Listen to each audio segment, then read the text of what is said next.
আসসালামু আলাইকুম। Hello viewers, আমি আনিসুর রহমান। আজকে আমি আপনাদের কাছে আরেকটি গ্রাফ নিয়ে এসেছি। গ্রাফটি অত্যন্ত সহজ এবং আপনারা যদি মনোযোগ সহকারে পুরোটা ভিডিও দেখেন তাহলে আমি মনে করি যে গ্রাফটা আপনারা খুব সহজেই আপনারা লিখতে পারবেন এবং পরীক্ষায় যদি আসে সেটাও দিতে পারবেন। এই গ্রাফটা হচ্ছে তাদের জন্য যারা একেবারেই গ্রাফ, সেই সকল শিক্ষার্থীর জন্য যারা গ্রাফ একেবারে দেওয়ার কোনো যোগ্যতা দক্ষতা নেই, তাদের জন্য এটা। আর আমার চ্যানেলটি অবশ্যই সাবস্ক্রাইব করবেন। সাবস্ক্রাইব করলে এবং লাইক দিবেন, কমেন্ট করবেন, তাহলে ভিডিও করার ক্ষেত্রে ওটা উৎসাহ জাগে এবং ভালো লাগে। আর কথা না বাড়িয়ে আমি এখন আমার গ্রাফের কার্যক্রমে চলে আসছি। দ্য গ্রাফ বিলো শোস, নিচের গ্রাফটি দেখাচ্ছে করিমের অবটেন্ড মার্কস, অর্জিত নাম্বার ইন ডিফারেন্ট সাবজেক্ট, বিভিন্ন বিষয়। গ্রাফটি দেখাচ্ছে বিভিন্ন বিষয়ে করিমের অর্জিত নাম্বার। ডেসক্রাইব দ্য গ্রাফ, গ্রাফটি বর্ণনা করো ইন 150 ওয়ার্ডস, 150টি শব্দের মধ্যে গ্রাফটি বর্ণনা করো। দেখি এখানে কেমিস্ট্রি বিষয়ে করিম পেয়েছে 70% মার্কস, টপ। ফিজিক্স বিষয়ে করিম পেয়েছে 80% মার্কস। ম্যাথমেটিক্স বিষয়ে করিম পেয়েছে 60% মার্কস। ইংলিশ বিষয়ে করিম পেয়েছে 90% মার্কস এবং বাংলা বিষয়ে 76% মার্কস। একেবারেই সহজ, আমি আবারও বলছি, এটা হলো প্রশ্ন, এখান থেকে আমাদের উত্তর। আমরা প্রশ্নের মধ্যে দেখব যে শোস কথাটা কোথায় লেখা আছে। শোস, তাহলে দেখতে পেলাম যে শোস কথাটা এখানে আছে। যে সেন্টেন্সটার মধ্যে শোস কথা লেখা থাকবো ওই সেন্টেন্সটা প্রথম থেকে শেষ পর্যন্ত আমরা লিখে ফেলব। তো লেখা আছে দ্য গ্রাফ বিলো শোস, নিচের গ্রাফটি দেখাচ্ছে Karim's obtained marks in different subjects. তাহলে আমিও এটা দেখে দেখে লিখে ফেললাম। The graph below shows Karim's obtained marks in different subjects, অর্থ হচ্ছে বিভিন্ন বিষয়ে করিমের অর্জিত নাম্বার। তারপর আমার আগের ভিডিও যারা দেখেছেন একটা জিনিস খেয়াল রাখবেন, একটা সেন্টেন্স আমি বারংবার লিখি, সেটা হচ্ছে ইট is seen in the graph that.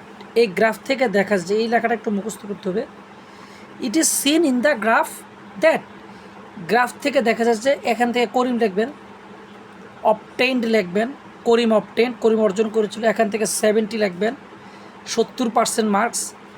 In নিজের থেকে লিখবেন, তারপরে বিষয়ের নাম কেমিস্ট্রি লিখবেন। একেবারে সহজ।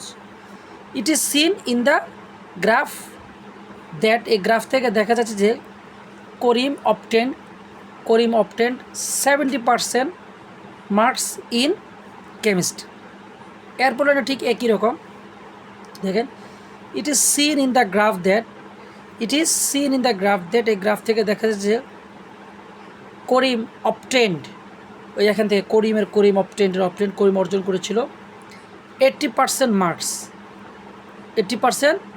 Marks in physics. 80% marks, 80% number in physics. এখানেও মার্কস থাকবে, MARKS। একদম সহজ। কি, ইট is seen in the graph that, এই গ্রাফ থেকে দেখা যাচ্ছে করিম অবটেইনড, এরপর আমরা লিখবো এখান থেকে 80% মার্কস ইন ফিজিক্স। পরের অংশে আমি আসছি, ম্যাথমেটিক্স বিষয়ে সে পেয়েছে 60% মার্কস। তাহলে এটা আমরা কীভাবে লিখবো? ইট ইজ সিন লেখলে বারবার একই রকম জিনিস দেখা যায়, একটু চেঞ্জ করলাম। It is showed in the graph that, এই গ্রাফটিতে দেখা যাচ্ছে যে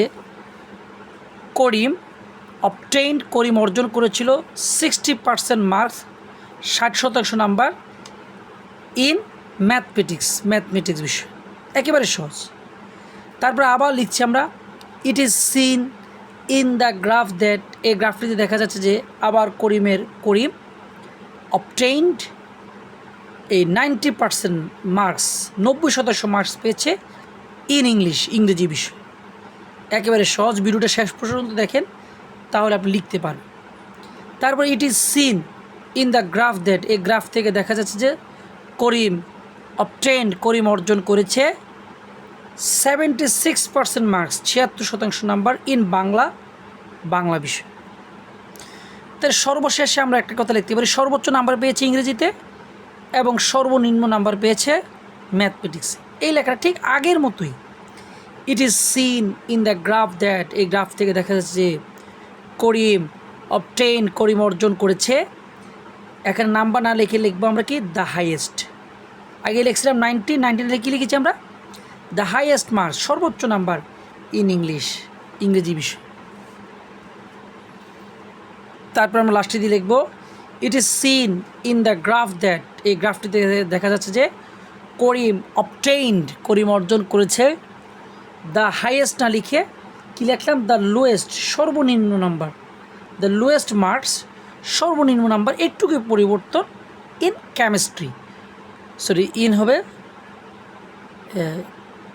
ম্যাথমেটিক্স হবে, এটা যেহেতু ম্যাথমেটিক্স হবে, কেমিস্ট্রি না। 7 সবচেয়ে নাম্বার পেয়েছে ম্যাথমেটিক্স।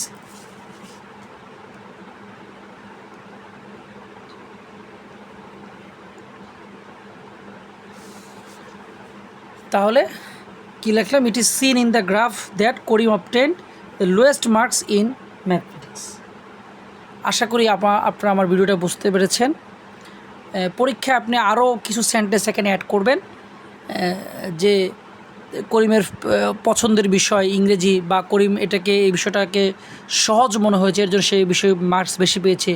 ম্যাথমেটিক্স সাবজেক্টটা একটু কঠিন, mathematics subject is very difficult and for this Karim could not achieve good marks in this subject. Karim এই বিষয়ে ভালো মার্কস পেতে পারেনি। এইভাবে আরও কিছু সেন্টেন্স বানিয়ে আপনারা এটার উত্তর আরও বড় করতে পারেন। ধন্যবাদ সবাইকে। আমার ভিডিওটি ভালো লাগলে অবশ্যই লাইক দিবেন এবং কমেন্টে জানাবেন, এবং চ্যানেলটি অবশ্যই সাবস্ক্রাইব করবেন এবং পাশে থাকা বেল আইকনে প্রেস করবেন, যাতে করে পরবর্তী আমি যে ভিডিও দেই তা যাতে জানতে পারেন। ধন্যবাদ সবাইকে। আসসালামু আলাইকুম।